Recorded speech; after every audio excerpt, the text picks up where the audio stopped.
아프리카 케냐 나이로비에는 코끼리 보호소가 있다고 합니다.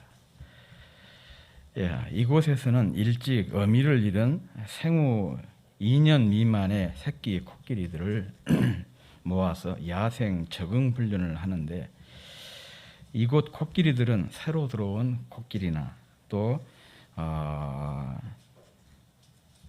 아픈 그런 코끼리들을 그들이 잘 적응할 수 있도록 배려도 하고 도와주고, 또 자기보다 더 어리거나 그런 코끼리를 보살핀다는 것입니다. 주로 고참이 신참을 괴롭히고, 또 힘 있는 사람이 약한 사람을 이렇게 억압하고 압제하는 것이 거의 상식이 되어 있는 세상에서, 무리 중에 어리거나 또 약한 일원이 있으면 모두가 힘을 합해 도와주는 이 코끼리 떼의 생활 습속은 참으로 감동적이었습니다. 여기서 한 가지 더 눈에 띄는 것은, 코끼리 무리에서 우두머리, 대장 코끼리를 찾는 법입니다.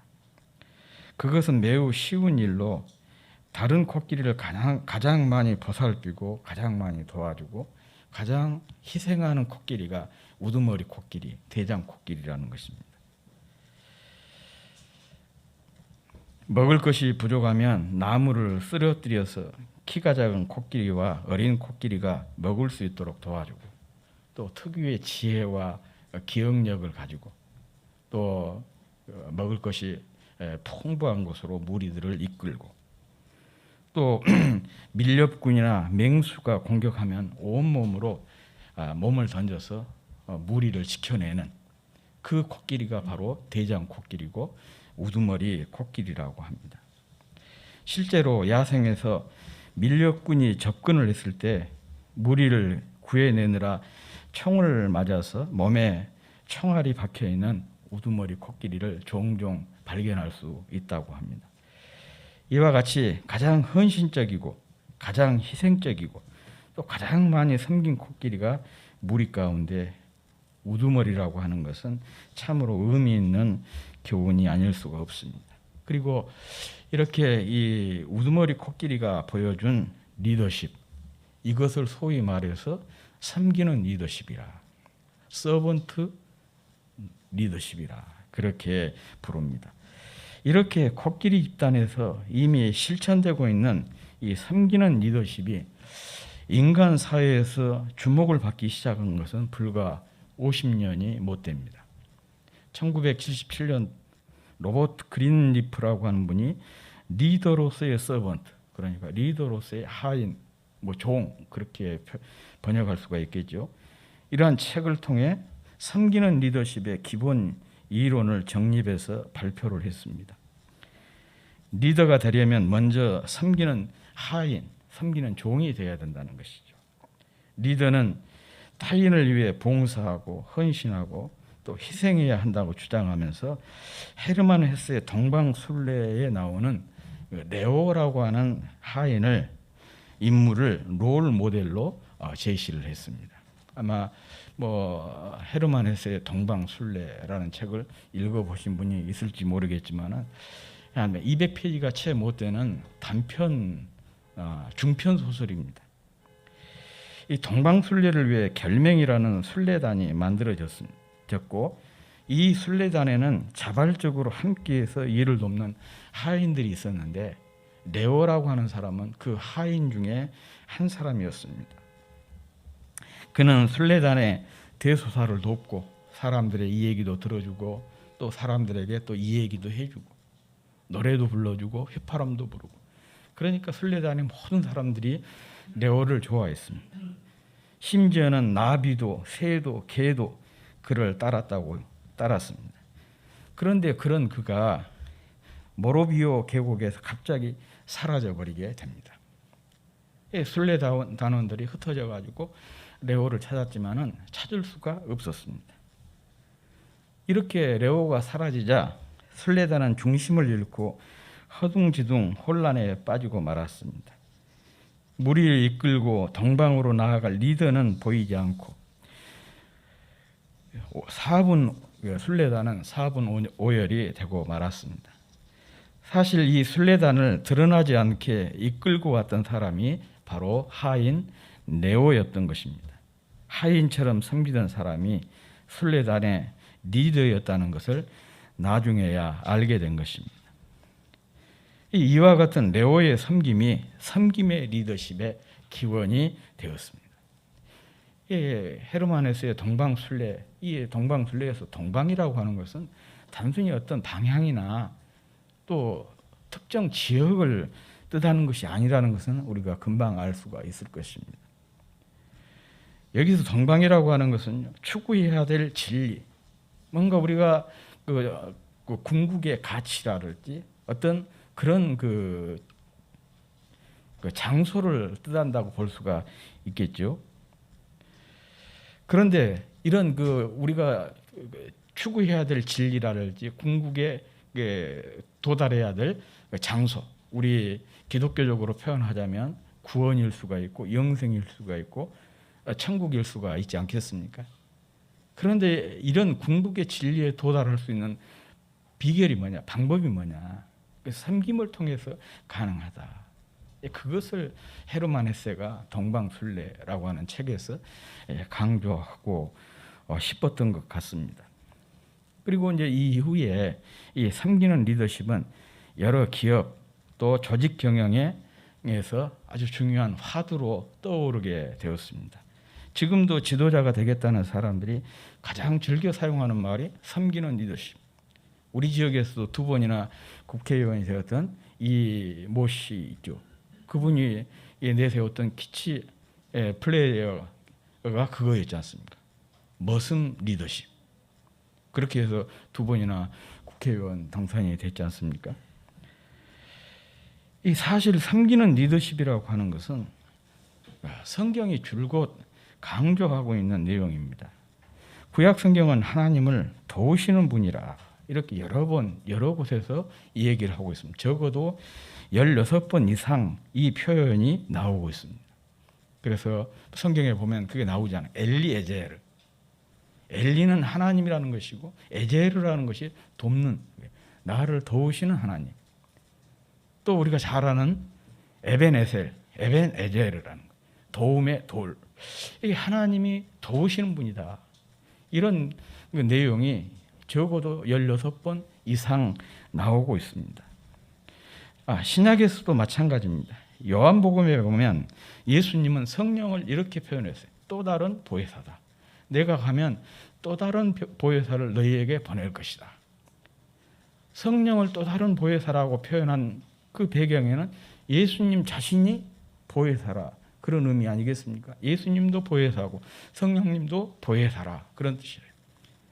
여기서 보혜사라는 뜻이 뭐냐? 돕는 자다.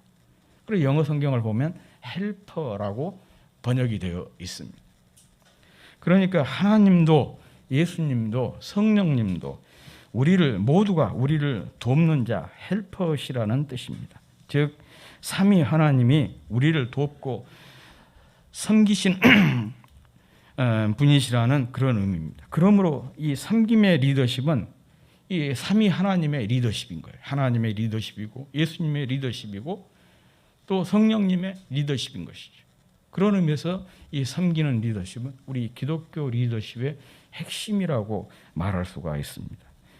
오늘 본문 역시 이와 같은 리더십을 강조하고 있는 그런 내용입니다. 주님과 이 땅에서 마지막 식사를 나누는 엄숙한 자리에서 제자들 사이에 다툼이 일어났습니다. 다툼이라는 것이 무엇입니까? 서로 지지 않으려고 싸우는 것, 이것을 보고 다툼이라고 하지 않습니까? 무엇 때문에 제자들이 서로 지지 않으려고 싸웠느냐? 누가 크냐? 그것 때문이었습니다. 이제 주님이 왕이 되셨을 때 누가 더 높은 자리, 누가 더 중요한 자리, 누가 더 요직을 차지할 수 있느냐, 이것 때문에 다투었습니다. 자신이 더 우위를 차지하려는 이전투구로 그들의 마음이 나뉘게 되었습니다. 이는 이제 몇 시간 후면 잡히시고 고난당하시고 죽으실 주님의 마음을 아프게 하는 것이었습니다. 그래서 요한복음을 보면 이것이 제자들에 대한 주님의 중요한 기도 내용이 되었죠. 요한복음 17장 11절에 주님께서 이렇게 기도하시는 내용이 나오고 있습니다. 나는 세상에 더 있지 아니하오나 그들은 세상에 있사옵고 나는 아버지께로 가옵나니 거룩하신 아버지여 내게 주신 아버지의 이름으로 그들을 보존하사 우리와 같이 그들도 하나가 되게 하옵소서. 우리와 같이 그들도 하나가 되게 하옵소서. 우리와 같이, 우리가 누구냐? 성부 하나님, 예수님 자신, 성령님이죠. 이 삼위일체 하나님이 하나로 계신 것처럼 제자들도 하나가 되게 해달라는 것입니다. 서로 존중히 여겨서 한 마음으로 하나가 되게 해달라는 예수님의 간절한 기도입니다. 제자들이 높아지려는 이 야망 때문에 서로 하나가 되지 못했기 때문에 그렇습니다. 제가 몇 번 여러분들에게 이 얘기한 적이 있지만 논어에 보면 이런 말이 있어요. 소인은 화의부동하고 군자는 동의불하라. 소인들은 비슷비슷한 사람들끼리 하나가 되지 못하고 항상 물고 먹고 싸운다는 거예요. 그런데 군자는 각기 다 달라요.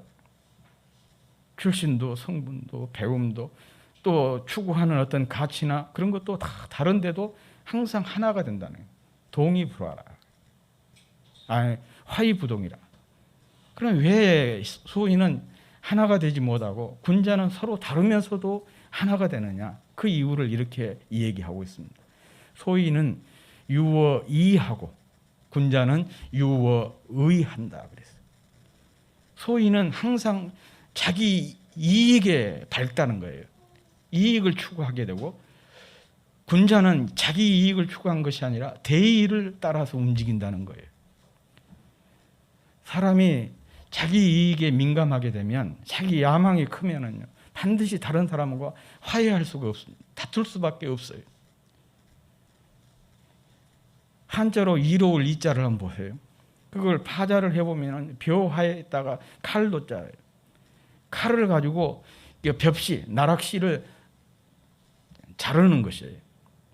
사람이 어떤 이익에 매몰이 되면은 굉장히 예민해지는 것이죠.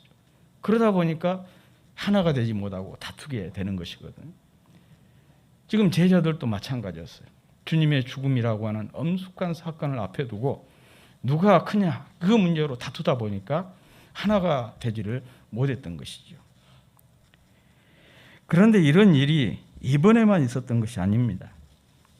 주님께서 갈릴리 사역을 마무리 짓고 예루살렘으로 향하는 시점에 같은 일이 또 일어났어요. 누가복음 9장 하반절에 나옵니다. 예수님께서 이제 갈릴리 사역을 마무리 짓는 과정에서 산에 3명의 제자를 데리고 올라가셨잖아요. 그런데 갑자기 주님께서 변모하셨어요. 바뀐 거예요. 그리고 거기에 모세와 엘리야가 나타나서 주님과 함께 의논하는 그런 모습을 베드로가 보고는 너무 감격스러워가지고 주님께 요청하잖아요. 우리 여기다가 참목 3개 주님을 위해서 모세를 위해서 엘리야를 위해서 제가 짓겠습니다. 세상 내려가지 말고 여기서 합시다. 그런 비슷한 표현을 한 것이었어요. 이 사건을 가리켜서 변화산 사건이라 그렇게 얘기하잖아요. 이 변화산에서 주님께서 내려오셔가지고 내려와 보니까 9명의 제자들이 귀신 들린 한 아이를 놓고 거기서 고생을 하고 있는 그런 모습을 발견하게 되죠. 그때 주님께서 이 귀신 들린 아이를 고쳐주시고 제자들에게 당신의 그 죽음에 대해서 고난에 대해서 이 얘기를 하시게 됩니다. 그런데 제자들이 주님께서 이렇게 예루살렘에 올라가서 고난을 받게 될 것이다. 그 얘기를 하자 제자들 사이에 무슨 얘기 다툼이 일어났어요. 무슨 다툼이냐? 누가 크냐는 거예요. 지금 주님께서는 예루살렘에 올라가서 인류를 위해서 대속적인 죽음을 얘기를 했는데 제자들은 어떻게 그것을 받아들였느냐? 아, 주님이 이번에 예루살렘에 올라가시면 왕이 되겠구나. 고난이라고 하는 것은 왕이 되는 과정에서 다소간의 충돌이 있고 그 충돌 후에 주님께서 왕이 되시겠다는 그런 표현으로 받아들이게 된 거예요. 그래서 주님이 왕이 되면 그러면 주님의 좌우에 누가 앉느냐. 자연스럽게 그 생각을 갖게 된 것이죠. 그래서 다툼이 일어나게 되었습니다. 참 이 부분을 보면 주님의 생각과 제자들의 생각, 주님이 지향하는 길과 제자들이 지향하는 길이 전혀 다르다는 것을 알 수가 있습니다.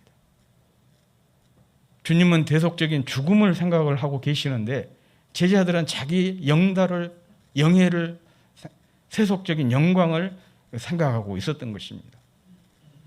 주님이 지향하는 길은 죽음을 통해서 세상을 구원하는 길인데 제자들은 주님을 통해서 자기의 영화를 꿈꾸는 그 길을 지향하고 있었던 거예요. 그래서 신앙생활이라는 것이 뭐냐? 바로 여기에 있어요. 내 생각을 꺾고 주님의 생각을 따르는 것입니다. 내가 지향하는 그 길을 포기하고 주님이 지향하는 길을 따라 나아가는 것, 이것이 바로 신앙생활인 거예요. 그런데 참 이게 쉽지를 않는 거 아니겠습니까? 그래서 날마다 자기 죽음을 선언해야 되는 것이고 자기 부정을 해야만이 주님의 생각을 내 생각을 주님의 생각에 합칠 수가 있는 것이고 내 길을 포기하고 주님의 길을 따라갈 수가 있는 것입니다. 오늘 본문도 마찬가지입니다. 주님은 죽음을 목전에 두고 있는데 제자들은 어떻게 요직을 차지하느냐에 몰두하고 있었습니다. 그래서 주님은 세상과 다른 제자의 존재 방식에 대해서 말씀을 하셨습니다. 오늘 본문 25절의 말씀은 세상 사람들이 추구하는 그 방법입니다. 25절 같이 한번 읽어보겠습니다. 시작. 예수께서 이르시되 이방인의 임금들은 그들을 주관하며 그 집권자들은 은인이라 칭함을 받으나 26절. 그러나 제자들의 존재 방식은 이래야 된다는 것이죠. 26절 다 같이 시작. 너희는 그렇지 아니할지니 너희 중에 큰 자는 젊은 자와 같고 다스리는 자는 섬기는 자와 같을지니라. 이렇게 말씀하셨습니다. 바로 이것이 제자의 존재 방식이라는 것입니다. 즉 큰 사람은 어린 사람처럼 대해야 되고 다스리는 사람은 섬기는 사람처럼 대해야 한다는 말씀입니다. 소위 세속적인 방식과 가치를 완전히 뒤집어 놓은 그런 말씀입니다. 제자는 세속적인 방식이나 가치나 기준에 따라 살아서는 안 된다는 것이죠. 이런 삶의 실천이 뭐냐? 그게 바로 섬김이에요. 제자들 사이에 화목이 깨지고 하나됨이 깨지고 다툼이 일어나게 된 원인은 그들이 이런 삶의 방식을 몰랐기 때문인 것입니다. 자크 엘룰이라고 하는 프랑스의 출신의 그 신학자이자 사회학자가 있습니다. 그분은 이 세상 속의 그리스도인이라고 하는 책에서 이런 멋진 말을 썼어요. 말하고 멋진 표현을 하고 있습니다. 성도는 그 자체로서 혁명성을 갖는다. 그래서 성도는 그 자체로서 혁명성을 갖는다. 그런데 이 말은 모든 성도에게 해당되는 것이 아니고 정말 주님의 삶을 추구하는 성도, 올바른 성도의 삶을 살게 되면 성도의 삶 자체가 혁명성을 지닌다. 그런 얘기예요. 왜 그러냐? 주님의 삶이나 복음의 실현이 곧 세상의 방식, 가치, 이 기준들을 완전히 뒤집어 놓기 때문인 것이죠. 그래서 모든 성도가 이런 삶의 방식을 또 이런 그 가치와 기준을 따라 살고 또 이것이 우리 성도의 삶 속에서 실현이 된다면 성도의 존재 자체는 이 세상 속에서 혁명성을 갖는 것이 당연한 것 아니겠습니까? 왜냐하면 세속적인 가치라랄지 기준이라랄지 방식을 완전히 뒤집어 놓는 것이니까 그런 거예요. 그런데 참 안타까운 것은 요즘 세상이 교회를 향해서 성도들을 향해서 바뀌어야 된다. 변화되어야 된다. 그 변화를 요구하고 있잖아요. 왜 그렇습니까? 주님의 삶의 방식, 그 가치, 그 기준을 따라 살지 못하고 있기 때문에 그런 것이죠. 특히 본문에 아주 역설적인 말씀이 나오고 있습니다. 바로 27절 말씀입니다. 같이 한번 읽어보겠습니다. 시작. 앉아서 먹는 자가 크냐 섬기는 자가 크냐. 앉아서 먹는 자가 아니냐. 그러나 나는 섬기는 자로서 너희 중에 있노라. 이 말씀은요, 당시 성만찬의 최후의 만찬의 모습을, 광경을 지금 보여주고 있는 그런 말씀이에요. 제자들은 앉아서 먹고 있고 주님께서 제자들의 이 식사를, 시중을 들고 있는 그런 모습이에요. 왜 그랬을까요? 당연히 제자들이 주님의 식사 시중을 드려야 되는데 누구도 시중을 들지 않는 거예요. 이 식사 시중을 들면 자기가 뭐가 된 겁니까? 낮은 자가 돼버리니까 제자들이 누구도 시중을 들려고 하지 않은 것이었죠. 그래서 주님께서 친히 나셔서 가지고 시중을 들고 있는 겁니다. 그래서 주님이 묻는 것이죠. 앉아서 먹는 자가 크냐? 시중을 드는 자가 크냐? 옛날이나 지금이나 사회적 통념이 뭐예요? 앉아서 먹는 자보다는 먹는 자가 섬기는 자보다 큰 것이죠. 그런데 주님은 주로서 또 스승으로서 제자들의 이 식사 시중을 들고 계신 것입니다. 누구도 이 일을 하지 않으려고 하니까 주님께서 몸소 친히 이렇게 실천해 보이신 것입니다. 제자의 삶의 방식, 더 나아가서 천국 백성의 삶의 방식을 몸소 실천해 보여주고 계신 것입니다. 비슷한 장면이 요한복음 13장에도 기록되어 있지 않습니까? 거기도 마찬가지입니다. 최후의 만찬 직후에 주님께서 허리에 수건을 두르시고 세숫대야에 물을 떠다가 제자들 앞에 놓으면서 제자들의 발을 한 사람 한 사람 다 씻겨주시잖아요. 주님을 배반하고 가룟 유다의 발까지 주님께서 다 씻겨주셨습니다. 그러므로 주님께서 시중을 들었다는 것은 주님의 삶을 통칭한 은유적인 표현입니다. 요하네스 바이스라고 하는 신학자가 이렇게 표현을 했습니다. 주님께서 시중을 들었다. 이것은 주님의 삶을 통칭한 은유적인 표현이다. 주님의 삶이 섬기는 삶이었다는 것을 선언적으로 보여주고 있는 것입니다. 오늘 제가 주목한 말씀이 바로 이 27절 하반절 말씀입니다. 그러나 나는 섬기는 자로서 너희 중에 있노라. 이 말씀은 현재 주님께서 제자들의 식사 시중을 들고 계신다는 뜻과 함께 주님의 존재 방식에 대한 선언이기도 합니다. 주님은 섬기는 자로 계시고 또한 섬기는 곳에 계신다는 뜻입니다. 앞에서 제자의 존재 방식으로서 섬김을 강조하신 것도 바로 이 때문이에요. 제자는 따르는 사람 아니겠습니까? 따르는 사람들로서 주님께서, 스승인 주님께서, 주 되신 주님께서 섬기는 자로 계시고 섬기는 곳에 계신 것처럼 제자들 역시 섬기는 자로 또 섬기는 곳에 있어야 된다. 그런 말씀 아니겠습니까? 이 시간 강조하고 싶은 것은 바로 이 점입니다. 여기에 주님을 만나는 방법, 주님을 날마다 새롭게 경험하는 방법, 주님과의 친밀함을 쌓아가는 방법이 있기 때문인 것입니다. 우리가 일상에서 주님을 만나고 주님을 경험하고 주님과 친밀함을 쌓는 중요한 방법 중에 하나가 섬기는 것입니다.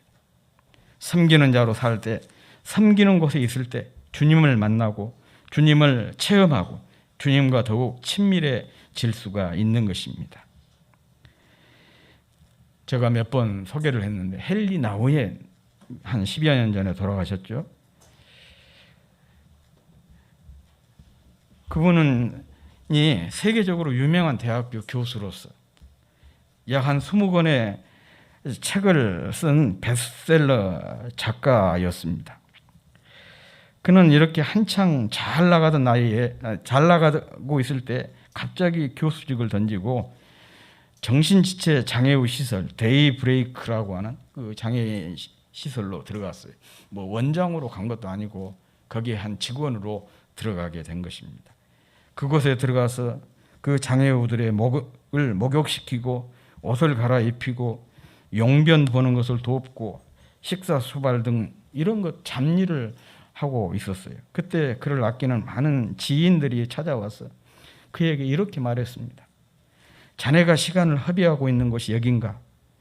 이들에게 시간과 에너지를 투자하기 위해서 그렇게 많은 사람에게 영감을 주던 교수직을, 대학을 떠났단 말인 거예요. 안타까워가지고 이 얘기하고 심지어 어떤 사람은 화를 내기까지 했어요.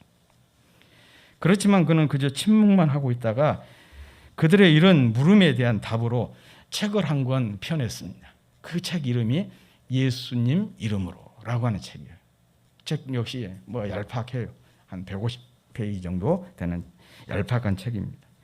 그는 여기서 이렇게 말하고 있습니다. 인생의 오르막에서는 예수님을 볼 수도 만날 수도 없었는데 내려오니 주님을 만날 수가 있었고 체험할 수 있었다. 이런 고백을 하게 됩니다. 그러니까 그가 이렇게 세속적인 영예 또 그 평안한 삶을 보장해주는 이런 모든 것들을 다 뒤로 하고 던져버리고 장애우를 섬기는 곳으로 내려오게 된 시설을 찾게 된 것이 다른 데 있는 것이 아니라 주님을 만나기 위해서, 주님을 더 깊이 체험하기 위해서, 주님과 더욱 친밀한 삶을 살기 위해서였다는 것이죠. 소위 영적 발돋움을 위해서 밑으로 내려앉은 것입니다. 이런 용기가 얼마나 부럽죠. 진짜 용기가 없으면 이런 결단을 하기가 쉽지 않은 것이죠. 그런데 그의 마음에 정말 주님을 만나고 싶은 갈망, 체험하고 싶은 그런 열정, 주님과 친밀해지고자 하는 그런 간절함이 너무 컸기 때문에 이 세속적인 영예를 마치 낡은 옷을 벗어버리듯이 훌러덩 벗어버리고 밑으로 내려앉을 수가 있었던 것이죠. 지금 우리가 살고 있는 세상은 온갖 방법으로 위로 오를 것을 암시하고 있습니다. 정상에 오르기, 각광받기, 기록 갱신하기, 이런 것이 늘 주목의 대상이고 신문의 앞면을 장식을 하고 있습니다. 하지만 이런 것은 주님의 길과는 전혀 다릅니다. 주님의 길은 위로 올라가는 것이 아니라 아래로 내려가는 길입니다. 바닥으로 내려가고 무대 뒤에 머물고 어디서나 끝자리를 차지하는 것입니다. 시중을 받기보다는 시중을 드는 자리입니다. 주님은 섬기는 자로 계시고 섬기는 곳에 계시기 때문에 그렇습니다. 그러므로 우리가 주님을 감격스럽게 만나고 또 감격스럽게 체험하고 주님과 더욱 친밀한 삶을 살기 위해선 섬기는 자가 되고 항상 섬기는 자리에 있어야 합니다. 주님처럼 말 그대로 섬기는 자로서의 삶을 지향하고 선택하고 추구하고 또 살아야 한다는 것입니다.